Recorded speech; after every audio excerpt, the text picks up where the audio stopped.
안녕하세요. 작가의 식탁 TV 이 작가입니다. 우리 아이들 이렇게 글을 접하는 경로들이 정말 다양합니다. 책을 통해서 혹은 문제지 안에 글들을 통해서 만날 수 있고요. 그리고 우리가 스마트폰, 카톡, 문자 메시지들을 통해서도 이렇게 글을 만나볼 수 있죠. 또 신문 뉴스들을 통해서도 만나볼 수 있고 갖가지 카드 뉴스들을 통해서도 만나볼 수 있고요. 영상 안에 자막 등을 통해서까지 여러 가지 경로들을 통해서 우리들은 글을 접하게 됩니다. 글을 접하는 그런 어떤 수단들은 정말 많아졌는데, 그런데 아이들의 문해력이 낮아져서 문제다, 이런 이야기들 많이 하죠. 문해력 하면은 그냥 단순히 글자를 읽어내려가는 것을 이야기하지 않습니다. 이해하고 해석할 수 있어야 되겠죠. 나의 경험에 비추어서 그것들을 조금 비판적으로 바라볼 수도 있어야 하겠고요. 그리고 다른 것들과 연계해서 활용하고 응용해 나갈 수 있어야 한다는 겁니다. 그런데 우리 아이들은 글자 자체만을 바라보려 하는 경우들이 많다는 겁니다. 예를 들어 보면은요, 우리 카드 뉴스 같은 것 요약해서 알기 쉽게 정리해서 보여주고 있다는 거죠. 그래서 아이들은 이렇게 전체적인 어떤 글을 이해하는 그 힘이 부족하다는 겁니다. 전체적인 글의 숲을 바라보지 못하고 나무에, 글자 안에 갇혀서 지내려 하는 경우들이 많다는 거예요. 이미 요약되어진 그 토막글에 익숙해져서 나타나게 된 어떤 현상이 아닌가 싶은데요. 제가 초등학생들, 중학생들 글쓰기 지도를 해 나가고 있다고 했잖아요. 지도를 해 나가다 보면은 아이들이 숲을 바라보지 못하고 나무에 집착하게 되는 그런 어떤 사례들 많이 볼 수 있거든요. 예를 들면은 어떤 이제 문장을 쓰고서 그 문장 안에 이런 단어를 쓰면은 이제 맞는 건가요, 선생님? 지금 이렇게 문장을 썼는데 이 문장 맞게 쓴 거 맞나요? 하면서 그렇게 질문들을 해오는 경우가 많아요. 그런데 글쓰기에 있어 가지고 그 문장 하나만을 바라보고 우리가 맞다 틀리다 이렇게 이야기할 수 있는 게 아니거든요. 왜냐하면 전체적인 어떤 글의 흐름이라는 게 있잖아요. 그래서 그 문장이 또 앞뒤 문장과 맥락이 맞는지 또한 파악해야 되고, 전체적인 글에 있어서 조금 통일성에서 벗어나는 어떤 문장일 수도 있고 여러 가지를 체크해야 하는데, 아이들은 단순히 그 문장 하나만을 바라보면서 선생님 이 문장이 맞는 문장인지 봐주세요 라고 이런 질문들을 많이 합니다. 전체적인 글의 흐름을 파악하려 하지 않고 나무에만 집착하고 있는 사례들이라는 거예요. 이게 우리가 왜 문제풀이에 익숙해진 친구들에게 나타나는 어떤 현상들이지 않나 싶습니다. 문제에서 정답은 이러이러하니까 이게 정답이다. 이 문장에서 이렇게 주어 서술어 이렇게 쓰면은 맞는 문장이다. 여기에 이제 집착해 나가는 거죠. 또 다른 예를 들어보면은 자율주행차 시대가 가져다 준 우리 삶의 변화에서 이제 운전자가 없는 자동차가 생겨나면서 우리 삶에 나타나게 된 여러 변화들에 대해서 이야기를 해야 되는데, 자율주행차가 어떤 기능들이 있는지 레이더, 라이더, 어떤 성능, 그런 것에 집착해서 바라보는 경우들이 있다는 거예요. 그래서 문해력을 이제 키워나가는데 독서만 한 게 없다. 전체적인 어떤 글을 바라볼 수 있고 그 안에서 핵심들을 찾아낼 수 있는 그 힘을 키우기에 독서만 한 게 없다는 거예요. 그런데 지금 현재 나와 있는 어떤 우리가 마주하게 되는 익숙한 어떤 글들을 보면은 핵심만이 나와 있는 어떤 토막 카드 뉴스들이라든가 혹은 문자 메시지 주고받는 라든가 이렇게 요약되어진 것들이 나와 있어 가지고 커다란 긴 어떤 문장들, 이렇게 많은 문단의 글들을 접하게 됐을 때 아이들은 당황해하고 어떻게 이 글들을 해석해야 될지를 힘들어하는 경우들이 생겨난다는 거죠. 그래서 전체를 바라보는 힘을 키우기 위해서 독서가 중요하다. 그리고 우리가 어떤 글들 있잖아요.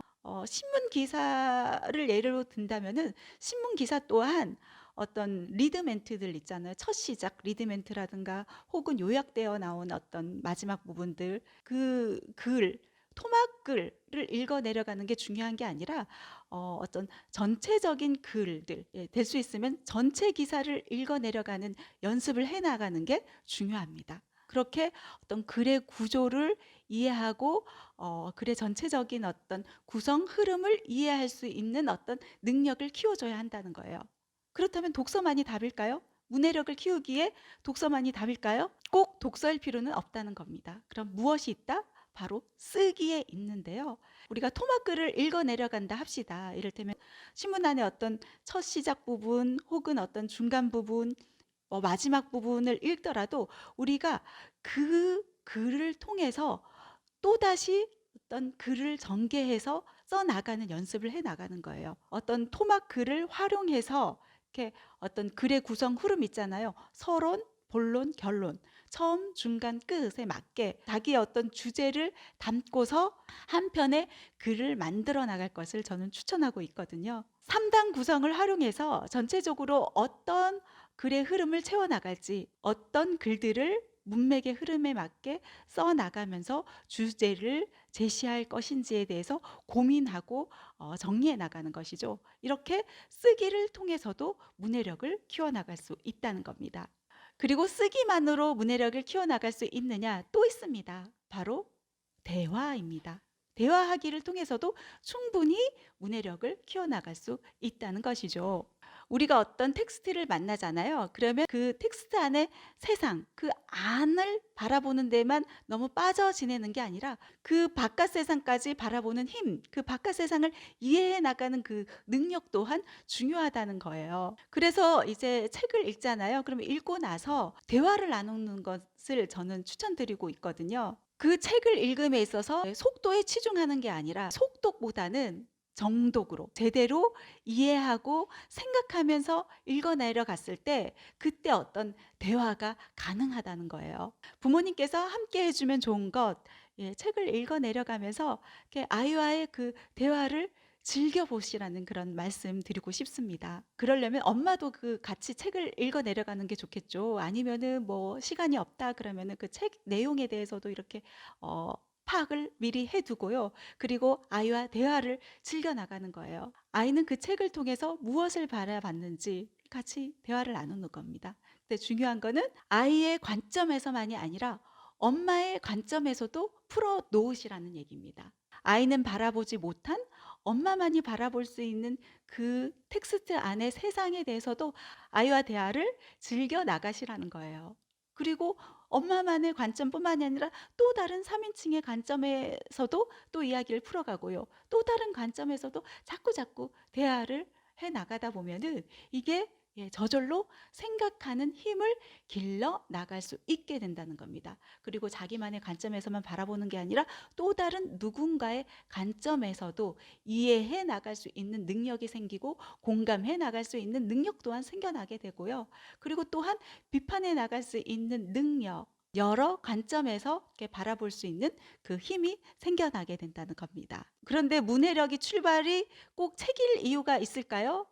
그렇지 않을 수도 있다. 저희 첫째 아이의 이야기를 좀 해드릴까 합니다. 저희 첫째 아이 같은 경우는 시 쓰는 걸 굉장히 좋아해요. 그래서 일기장 안에도 자신 직접 쓴 시들 있잖아요. 그 시들을 이렇게 적어놓고 그것들을 이제 학교에 제출하는 경우들이 많거든요. 그래서 이제 담임 선생님께서 이제 그런 질문들을 해주시더라고요. 혹시 시 쓰기 어떤 교육을 따로 받고 있나요? 언제부터 시 쓰기에 관심을 많이 갖게 됐나요? 어떻게 하면 이렇게 시를 잘 쓰게 되는 거죠? 하면서 질문들을 해 나가는 거예요. 선생님께서 굉장히 많이 궁금해 하셔서 관련 여러 이야기들을 해 드렸습니다. 저희 아이 같은 경우는 시를 처음 어떻게 접하게 됐을까요? 시집에 있는 어떤 시를 통해서 접하게 된 게 아니었어요. 텍스트를 통해서 시를 접하게 된 게 아니었다는 거예요. 꼭 문해력의 출발은 텍스트일 이유가 없다. 영상일 수도 있다는 거예요. 저희 아이는 어떻게 해서 시를 좋아하게 됐냐 하면은 영화를 통해서 엄마와 함께 같이 아빠와 함께 같이 동주라는 영화를 봤었거든요.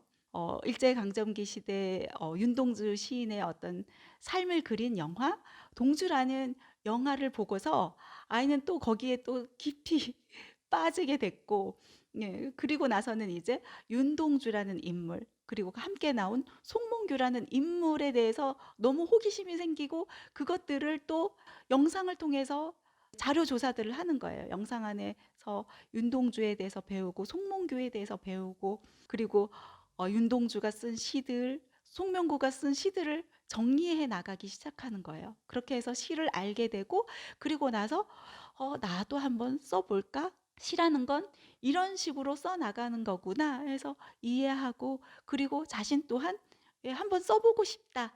나 또한 쓸 수 있을까?'라는 물음을 갖고 시를 써 나가기 시작하더라는 겁니다. 그렇게 해서 한 편 한 편 이제 글들을 써 나갔고 선생님이 이제 일기장을 통해서 바라본 시를 통해서 "혹시 따로 교육을 받았느냐? 어떻게 하면 이렇게 시를 쓰느냐?" 관심 있게 물으셨던 거였죠. 문해력 하면은 흔히 하는 착각 중에 하나가 '꼭 책을 통해서만 키워나갈 수 있을 것이다.' 하는데 사실은 영상을 통해서도 얼마든지 길러나갈 수 있다는 거예요. 특히 요즘은 영상의 시대잖아요. 아이들에게 익숙한 어떤 영상들. 그래서 우리가 학교 수업에 있어서도 어떤 교육에 있어서도 영상 자료들을 정말 많이 활용하고 있잖아요. 그래서 제가 앞서서 문해력을 키워나가는데 중요한 건 이제 독서가 있다. 그리고 쓰기가 있다.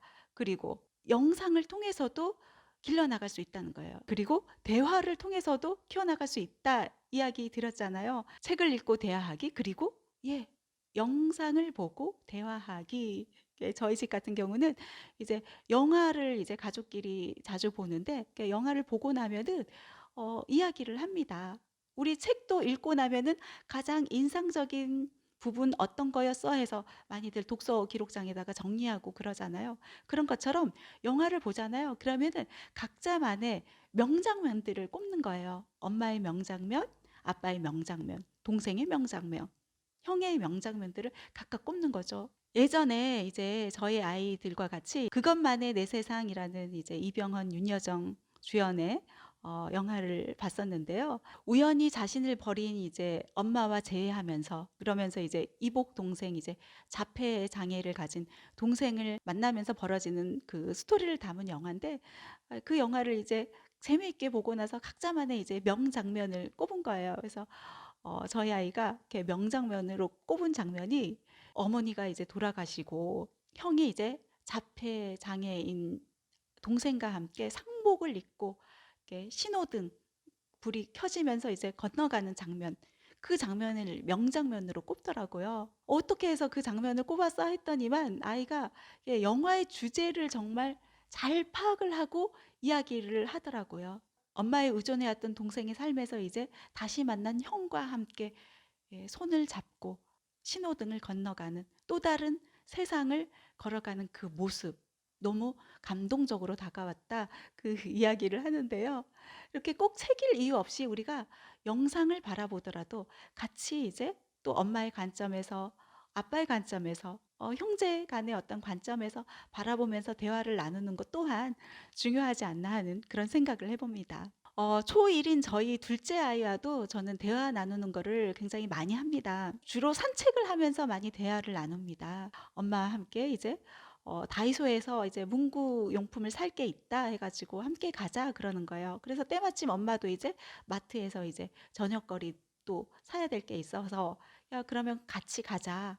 해서 그러면은 이렇게 산책하면서 우리가 마트에서도 사고 또 다이소에서 들렸다가 필요한 것들을 사고 그러면 되겠다 하면서 같이 이야기를 하면서 가는데 그랬더니 이제 둘째 초등학교 1학년 우리 둘째 아이가 "와 마트에서도 사고 다이소에서도 사고 이런 게 바로 일석이조네요." 하면서 이야기를 하는 거예요. 엄마는 이제 일석이조에 대해서 이렇게 가르쳐 준 적이 없거든요. 그래서 일석이조? 너 어디에서 배웠어?" 해서 이렇게 질문을 던졌더니 아이가 영상 유튜브를 통해서 배웠다는 거예요. 이렇게 자신이 이제 즐겨보는 유튜브 있잖아요. 뭐 교육용 영상이 아니라 이렇게 즐겨보는 어떤 가족 영상, 버섯돌이 영상을 되게 좋아하는데 영상을 통해서 이렇게 내가 배워나갈 것은 무엇인지를 고민하고 그것을 또 실생활 안에 활용을 하는 거예요, 아이가. 예, 우리가 뭐 "영상은 무조건 좋지 않다." 그런 이야기들 많이 하잖아요. 예, 그래서 예전부터 우리가 TV 세대, TV가 나왔을 때도 "TV는 바보 상자다."라고 이야기를 해 왔잖아요. 그런데 저는 영상을 어떻게 바라보느냐에 따라서 그게 바보 상자가 될 수도 있고 그렇지 않을 수도 있다고 저는 생각하거든요. 책을 읽어 내려가면서도 그냥 무조건 글자만을 읽어 내려가면 그게 바보 책 읽기가 되는 것처럼 영상 또한 저는 마찬가지라고 생각하거든요. 생각하며 이해하며 읽는 게 중요한 것처럼 영상을 바라봤을 때 그것들을 고민하면서 어떤 식으로 활용해 나갈 수 있는지, 그리고 내가 무엇을 배워 나갈 수 있는지를 바라보는 것? 예, 그게 저는 중요하다고 생각합니다. 앞서서도 얘기했잖아요. 저희 첫째 아이 영화를 보면서 많은 대화들을 해 나가고 있다고요. 사실은 영상 안에도 글이라는 게 담겨 있습니다.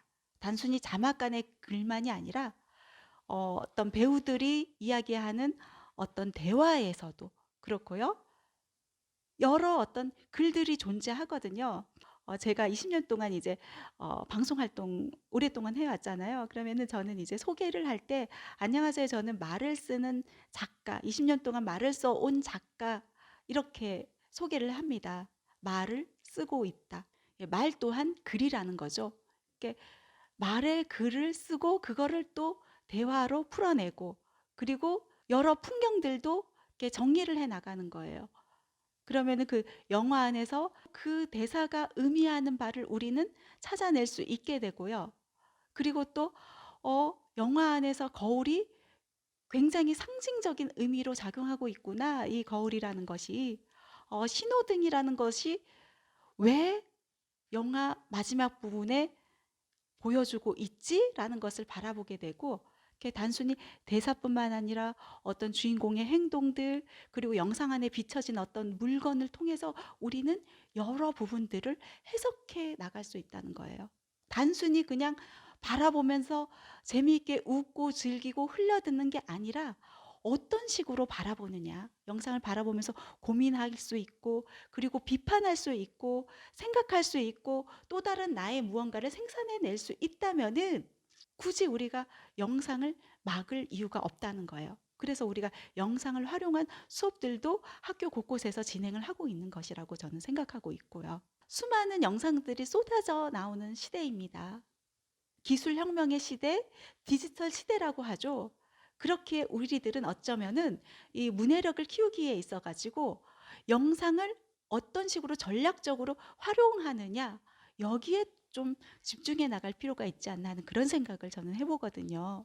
이 시대 우리 아이들에게 반드시 필요한 역량, 예, 그 기본은 바로 문해력에 있고요. 그리고 또 하나 영상의 시대에 있어서 중요한 것, 디지털 리터러시에 있다는 거예요. 디지털 세계를 모두 수용할 게 아니라 비판적으로 바라보고 또한 이해하고 공감해 나갈 수 있는 그런 능력들을 길러 나가야 한다는 겁니다. 그리고 그저 바라보는 것에 그치는 게 아니라 그것들을 활용해서 내 안에 무언가를 생산할 수 있는 그런 능력을 길러 나가야 한다는 것이죠. 아시겠죠? 문해력은 독서만으로 키워갈 수 있느냐? 아니다. 쓰기로도 키워나갈 수 있다. 그리고 대화를 통해서도 키워나갈 수 있다.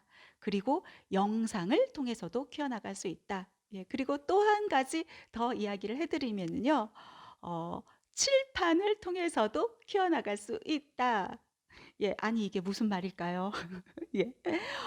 제가 이제 글쓰기 수업 진행하고 있다고 했잖아요. 아이들과 이제 초등생 친구들과 중등생 친구들과 이제 글쓰기 수업을 해 나가고 있는데, 이 수업 교실 안에는요, 칠판들이 있어요. 화이트보드. 이렇게 칠판들이 여러 개 걸려 있습니다. 예, 칠판들이 여러 개 걸려 있는데 그 안에 각자 친구들이 자신들이 발표할 글들을 이제 정리하고, 정리 이후에 이제 발표를 해 나가는데, 친구들이 자신의 칠판만을 바라볼까요? 그게 아니라는 거예요. 자신이 발표할 것들에 집중도 하지만 다른 친구들은 과연 어떤 생각들을 갖고 있을까를 바라보면서 다른 친구들이 적어 놓은 칠판에도 집중해 나가고 있다는 거예요. 그러면서 나 예전에 주사일제 관련해 가지고 글 썼었는데 나는 그때 이렇게 이야기를 풀어나갔었는데 여기 있는 이 친구는 이렇게도 풀어나갔구나, 이런 생각도 했구나 해서 다른 친구의 그 칠판 안에 담겨 있는 어떤 글을 통해서 또 다른 어떤 세계, 그 친구만의 세계를 배워나가게 된다는 거예요. 그래서 저는 이제 수업했을 때 그 친구가 발표가 다 끝나잖아요. 그러면은 발표가 다 끝났다고 지우지 않아요. 다음 친구가 와서 이렇게 정리해야 할 때까지 지우지 않아요. 왜냐하면은 다른 친구들 또한 다른 친구들의 글을 읽어 내려가고 싶어 하거든요.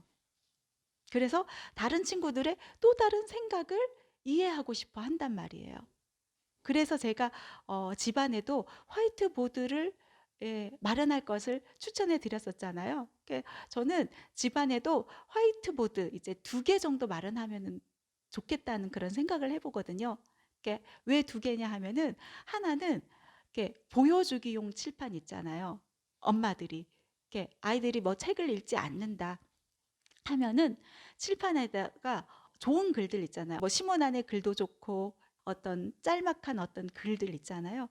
아이가 읽어 내려가면 좋겠다 싶은 글들을 칠판 안에다가 정리를 해 두는 거예요. 그냥 아이에게 지나가면서 이제 칠판 안에 어떤 글들이 적혀져 있잖아요. 그러면 아이들은 호기심 있게 도대체 무슨 글이 쓰여 있지 하면서 읽어 내려가게 되어 있거든요. 읽어 내려가면서 또 배워 나가게 되는 거예요.